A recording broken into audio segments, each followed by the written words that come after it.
May's dawn breaks cold across West Virginia's ridges. General Jacob Cox commands 2,300 exhausted soldiers, isolated, far from reinforcement. Confederate forces approach steadily. Cox must choose: retreat toward safety or defend this exposed position. The mountains hold their breath. Before war, Cox practiced law. Courtrooms taught him precision, argument structure, calculated strategy. Soldiers call him Mechanical Jacob, not affection, merely recognition. Today, his mechanical mind must solve an impossible equation. How do 2,300 defeat 3,500 without artillery, without reinforcement, without miraculous intervention? Chief of Staff Henry Sist arrives with devastating intelligence. Confederate artillery outnumbers Union guns significantly. Infantry advantage belongs to Jackson's force decisively. Sist watches Cox's expression, searching for doubt, finding none. Cox's jaw tightens. One sentence emerges: "We hold this ground." Lewisburg sits, vulnerable, exposed on every flank like wounded animals surrounded by predators.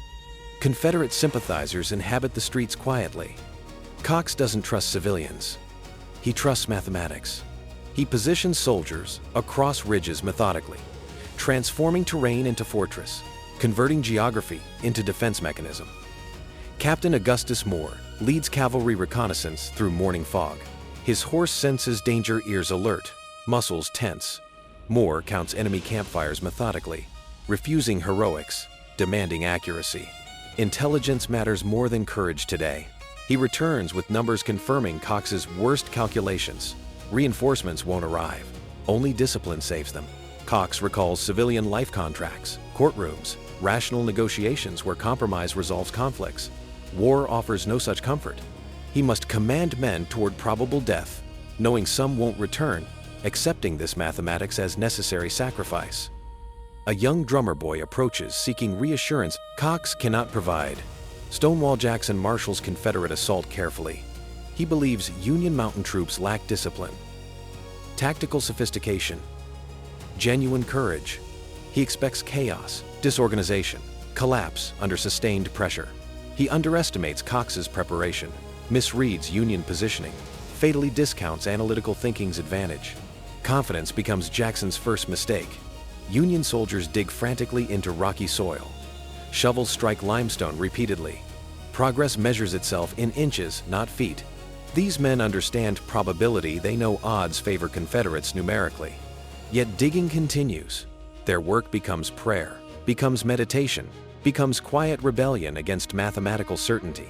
Lieutenant Colonel John Kahn arranges 23rd Ohio Infantry along ridge positions. These soldiers, German immigrants, laborers, ambitious men, fight for belonging, for proving American loyalty beyond question. Kahn positions them carefully, creating overlapping fields of fire. Geometry becomes their fortress. Mathematics becomes survival. Confederate deserter arrives before dawn, offering Cox detailed intelligence. Union general accepts information coldly, without judgment or gratitude. War reduces humans to utility. This man's conscience matters less than his knowledge. Cox deploys reserves based on whispered revelation from broken soldiers' lips. May 23rd breaks gray and threatening across mountains. Confederate artillery preparation fails. Ammunition shortage forces direct assault instead. Jackson's officers protest vigorously. Jackson refuses compromise. He believes Union discipline collapses under sustained infantry pressure. History teaches him otherwise harshly, completely, irreversibly within hours. Cox positions cannon crews carefully, calculating trajectories, visualizing blast radiuses, predicting casualty patterns mentally. His engineer's brain choreographs destruction before it occurs. Soldiers observe, and their commander's certainty. Certainty spreads contagiously through Union ranks. Men follow thinking commanders more readily than shouting ones. Confederate columns emerge from fog gradually, like ghosts materializing reluctantly. Union defenders hold fire disciplined, patient, waiting for closer range. Cox walks the line silent. His silence screams louder than encouragement. These soldiers follow a commander who thinks clearly, speaks precisely, commands through intellect rather than emotion. First volley erupts. Confederate soldiers fall screaming. Union rifles bark, methodically load, aim, fire, reload. repeat endlessly. Battle crystallizes into brutal mathematics. Who sustains casualties longer? Who refuses breaking? Who maintains discipline under horrifying pressure? Neither army retreats immediately. Both persist grimly.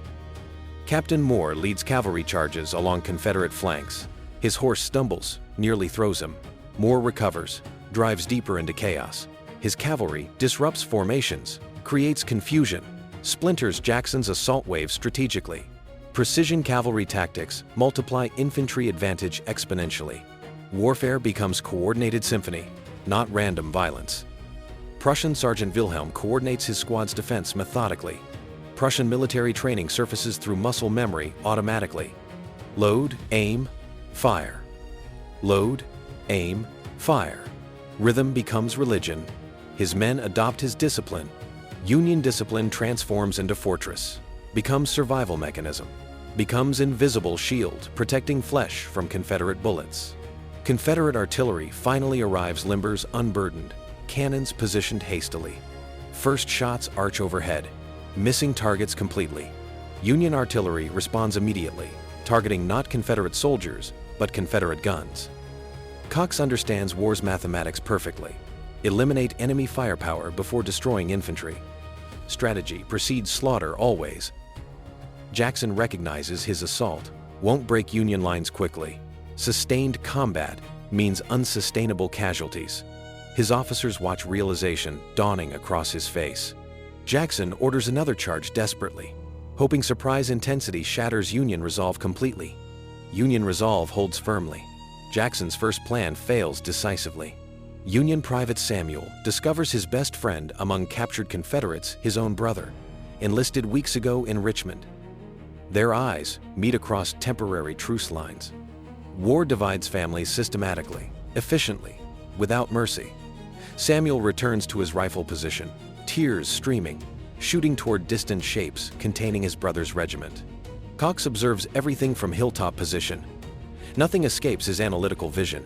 He adjusts troop positions continuously, responds to emerging threats, reinforces successful positions, consolidates advantages methodically. His decisions cascade through battle's flow, steering outcomes through relentless calculation. Leadership becomes art form, becomes mathematics incarnate. Confederate soldiers, exhausted from continuous assault, show hesitation increasingly. They've witnessed too many comrades falling. Jackson's officers report deteriorating morale urgently. Confederate infantry withdraws slightly, regrouping frantically. The psychological moment crystallizes suddenly. Jackson's initial numerical advantage evaporates into Union discipline and superior positioning. Momentum shifts decisively. Cox recognizes the turning point instantly. He orders aggressive cavalry pursuit immediately. Moore leads mounted soldiers forward, harassing Confederate withdrawals. Jackson's army fragments. Flight becomes rout, becomes disaster. What seemed impossible at dawn now seems inevitable, as afternoon light stretches long across West Virginia ridges gloriously. Wilhelm finds his brother's body among Confederate casualties. They'd immigrated together from Prussia 5 years earlier, seeking opportunity, pursuing dreams. Wilhelm kneels, closes his brother's eyes, whispers prayers in German softly. War's ultimate mathematics. Brothers counted as casualties on opposing rosters, totals merged into historical statistics. Cox returns to command tent as evening descends. Exhaustion ages his face 10 years instantly. He learns casualty totals: Union, 96 killed, hundreds wounded. Confederate, severe losses, unclear numbers. Numbers blur meaninglessly. Cox sees faces instead. Young soldiers, frightened eyes, final moments. He wishes impossibly for alternative histories. Samuel finally locates his brother among prisoners. They embrace without speaking. Tears replace words. War permits this small miracle reunion within overwhelming catastrophe. Samuel holds his brother longer than battlefield logic permits, refusing separation, defying probability. Their mother receives no casualty letter regarding her younger son. Lewisburg's residents emerge cautiously from cellars, homes, hiding places. Their town survived no occupation, no destruction, no annihilation. Mothers search for sons among prisoners desperately. Wives search for husbands among casualty lists. Joy and devastation occupy identical spaces. Union victory arrives, clothed in grieving, tinged profoundly. Jackson pens his report, recording failure calmly without defensiveness. He commends Union discipline, acknowledges Cox's superior positioning, accepts tactical defeat philosophically. Jackson's rationality regarding setbacks reassures superiors. This battle becomes waypoint merely in larger strategic struggle. Mountains didn't decide war's outcome ultimately, he reasons carefully. Cox was considered too inexperienced for independent command. Critics questioned his battlefield judgment relentlessly. Lewisburg vindicated his method's completely analytical approach, careful preparation, terrain advantage, respect. Success silenced doubters definitively. Victory wrote credentials that Academy graduates never earned. Skeptics became believers overnight. West Virginia's mountains, barely inhabited, far from industrial centers, became crucial Civil War battleground. Resources meant nothing here. Geography meant everything profoundly. Mountains forced commanders thinking differently, abandoning conventional tactics, adapting to terrain demands. Lewisburg exemplified mountain warfare's unique requirements, demonstrated unconventional approaches succeeding consistently. Confederates possessed numerical advantage, interior defensive lines, local population sympathy significantly, yet lost completely, decisively, catastrophically. Union victory occurred despite disadvantage through superior discipline, analytical leadership, tactical positioning. Lewisburg demonstrated conclusively, numbers don't determine outcomes. Preparation, discipline, analytical thinking determine battles fundamentally. Cox's German immigrant soldiers fought with particular ferocity. Many faced accusations of disloyalty, questions regarding American commitment persistently. Lewisburg became their vindication platform. They fought for union and for belonging, proving themselves genuine Americans emphatically. Patriotism intensified through necessity, through proving, through blood shed deliberately. Jackson never defeated Cox subsequently. Lewisburg established psychological advantage favoring Union leadership permanently. When these commanders clashed again, Union soldiers believed in Cox's judgment implicitly. Confederate soldiers harbored doubts regarding Jackson's invincibility suddenly. Morale advantages accumulate across months, become decisive eventually. One battle altered everything. Lewisburg kept Western Virginia secure for Union forces decisively. Supply lines remained open. Confederate expansion stopped. Momentum shifted subtly but significantly. Individual battles don't determine wars completely, but cumulative victories shape strategic possibilities. Lewisburg contributed one stone toward Union's ultimate victory structure. Fundamentally, Jackson learned respecting worthy adversaries deeply. Cox proved worthy opponent genuinely. Future battles featured mutual caution, respect for opponents' abilities authentically, strategies designed around proven tactical skill. Lewisburg's outcome elevated Cox from unknown quantity to established threat. Both commanders recognized each other's merit finally. Union leadership in Washington received encouraging news urgently. Victories were scarce in May 1862. Lee's Peninsula Campaign threatened McClellan's army. Shiloh's casualties shocked Northern sensibilities profoundly. Lewisburg arrived unexpectedly welcome, proving Union generals defeated Confederate armies through superior leadership. Northern morale lifted measurably. Confederate government re-examined West Virginia's strategy carefully. Mountains offered limited strategic value for committed resources. Focus shifted decisively eastward toward Virginia's heartland, Richmond's defense, Grant's emerging Mississippi threat.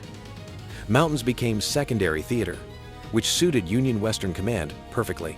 Lewisburg influenced strategic calculations monumentally. Cox advanced rapidly to major general, commanded larger armies, influenced strategic decisions affecting thousands. Lewisburg represented beginning of rapid advancement. Career trajectory traced from mountain victory toward eventual prominence. One battle launched careers, influenced commanders' destinies, altered military history subtly but significantly. Wilhelm remained in Union Army, pursued citizenship, survived completely. His brother's death haunted him permanently. Wilhelm transformed grief into purpose relentlessly. He fought with particular intensity whenever facing Confederate soldiers, particularly Virginians. War had personalized itself through family loss, became personal mission afterward. Lewisburg's citizens never forgot their narrow escape. Destruction visited neighboring towns repeatedly, yet Lewisburg, preserved through Cox's victory, maintained architectural integrity. Buildings survived war years untouched. Families recognized homes afterward. Victory meant continuity, meant community survival, meant future possibility existing still. Jackson pondered Lewisburg regularly afterward, studying its lessons exhaustively. He never blamed subordinates, never deflected responsibility personally. Jackson accepted that superior opposition sometimes defeated even superior commanders.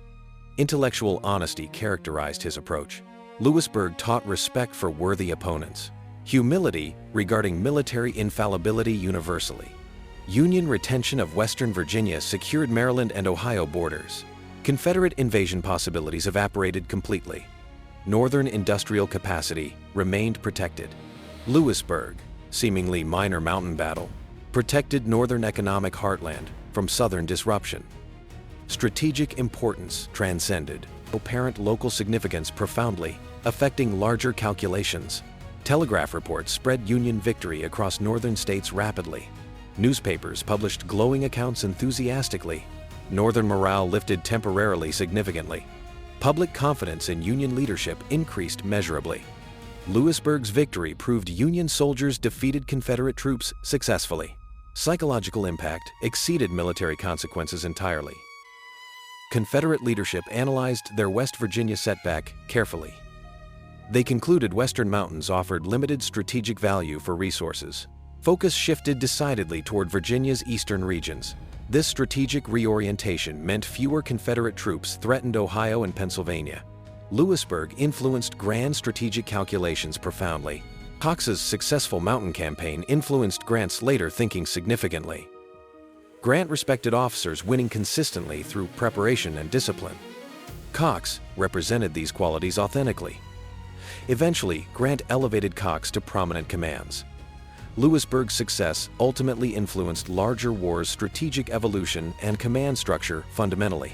Union cavalry emerged from Lewisburg with enhanced confidence measurably. Moore's aggressive tactics proved successful against larger numbers. Union mounted force developed reputation for dangerous effectiveness. Confederate cavalry learned respecting Union mounted troops. Tactical reputations, earned through small battles, influenced larger engagements' outcomes profoundly. Cox never forgot Lewisburg's lessons afterward. His subsequent commands reflected mountain battles' tactical innovations consistently. Terrain advantage, careful positioning, disciplined firepower. These principles guided larger campaigns. Lewisburg became Cox's tactical classroom, teaching principles applicable across varying scales. One battle educated commanders throughout war. Samuel and his brother separated again before war's end. His brother escaped northern prison camp, rejoined Confederate Army. Samuel never learned his brother's ultimate fate. Questions haunted him post-war: did survival happen? Did distant combat claim him? Lewisburg's reunion remained life's most profound moment. Wilhelm became successful post-war businessman systematically. German immigrant community recognized his war service. Business partnerships came easily. His immigrant identity transformed from liability to asset. Lewisburg represented moment where American identity proved irreversibly, conclusively, beyond remaining doubt permanently. Jackson continued commanding his famous corps. Lewisburg became single footnote in larger achievements. Yet Jackson never entirely dismissed the battle. It represented rare defeat, rare challenge to tactical supremacy. Jackson respected worthy opponents, even in defeat. Respect became his distinguishing characteristic afterward. Lewisburg demonstrated Civil War outcomes depended upon leadership quality and troop discipline supremely. Large armies, without these qualities, lost repeatedly. Small armies possessing these qualities won unexpectedly. Lewisburg exemplified principle. Military excellence transcended numerical advantage significantly. Competence defeated numbers consistently. The battle influenced Union strategy throughout West Virginia. Subsequent commanders built upon Cox's success. Confederate forces never regained Western Virginia territory. Mountains remained Union-controlled throughout conflict's remainder. Lewisburg victory established pattern continuing uninterrupted until war's conclusion. Territory remained secure. Lewisburg prevented Confederate invasion of Ohio entirely. Northern industrial capacity remained secure. Union war production continued uninterrupted. Confederate hopes disrupting Northern economy through invasion evaporated. Lewisburg's significance lay partly in what didn't happen. Invasions never occurring because Union held mountains. Prevention matters. Lewisburg represented moment analytical military thinking defeated traditional cavalry tactics. Cox relied upon positioning, discipline, firepower coordination. Jackson relied upon aggressive assault, numerical advantage, conventional charges. New military principles competed against old approaches. Lewisburg demonstrated newer methods' superiority conclusively. Evolution occurred. The battle influenced military academies' teaching significantly. Lewisburg cases appeared in professional military studies. Officers studied Cox's tactical decisions, positioning choices, terrain analysis. Lewisburg became teaching example for generations. Small battle achieved outsized educational legacy. Future commanders learned from Lewisburg. May 1862 represented turning point regarding Union military confidence. Early defeats shook Northern confidence profoundly. Lewisburg arrived timely, demonstrating Union commanders achieving victory through leadership and discipline. Psychological impact rippled across Northern consciousness. Nation regained hope finally. Confederate high command recognized Union improving strategically. Earlier campaigns featured disorganized Union attempts. Lewisburg revealed emerging Union professionalism. Confederate leadership prepared differently, expected stronger opposition, planned defensively rather offensively. Lewisburg accelerated Union military professionalization perception. Fear replaced confidence. European observers watched American Civil War carefully. Lewisburg demonstrated Union capability, improving substantially. British and French governments reconsidered Confederate recognition. Military effectiveness influenced diplomatic calculations. Lewisburg contributed subtle weight toward Union's diplomatic struggles against Confederate recognition. History pivoted slightly. Western Virginia's mountains became distinctly Union territory. This territory became refuge for escaped slaves. Union-controlled mountains meant freedom possibility. Lewisburg victory expanded freedom's geographical reach measurably. Mountains represented physical spaces where slavery's authority ended. New possibilities emerged. Lewisburg's battle site remained relatively undeveloped afterward. Mountains preserved memories physically. Visitors could walk where soldiers fought, see terrain determining outcome, understand geography's decisive role. Lewisburg's landscape preserved history tangibly. Future generations comprehended battle's spatial dimensions directly, viscerally. Cox completed war successfully, advanced to Major General, commanded armies across theaters. Lewisburg represented beginning of rapid advancement. Career trajectory traced mountain victory toward eventual prominence. One battle launched careers, influenced destinies, altered military history. Success compounded success. Wilhelm became post-war advocate for German immigrant rights. His war service legitimized activism. He fought successfully for immigrants' equal treatment, recognition, opportunity. Lewisburg victory contributed German-American integration. Personal military service became lever for broader social change. One man's patriotism transformed community. Lewisburg demonstrated warfare's outcome depended upon commanders' intellectual capacity and soldiers' discipline supremely. Physical courage mattered less than disciplined execution. Analytical thinking determined victory more reliably than aggressive boldness. Lewisburg offered profound lesson. Minds determine battles more decisively than muscles. Intellect prevails. Jackson never achieved complete victory over Cox subsequently. Lewisburg established psychological advantage favoring Union leadership. Subsequent encounters featured Jackson assuming defensive positions, respecting Cox's abilities, planning carefully. One battle altered commanders' relationship permanently. Future strategy reflected Lewisburg's outcome. Respect shaped decisions. May 23, 1862 remains understudied among Civil War battles. Yet consequences rippled across strategic thinking, influenced diplomatic negotiations, elevated commanders, transformed lives. History significance sometimes correlates inversely with historiographical attention. Lewisburg deserves greater recognition. Importance hides. Lewisburg's victory proved Union defeated Confederacy through leadership, discipline, preparation. Victory didn't determine war's outcome, but contributed decisively. Mountains held their breath no longer. They rendered judgment conclusively. Discipline prevails. Excellence triumphs. Analytical thinking defeats tradition. History moved forward, written by thinking commanders under mountain skies.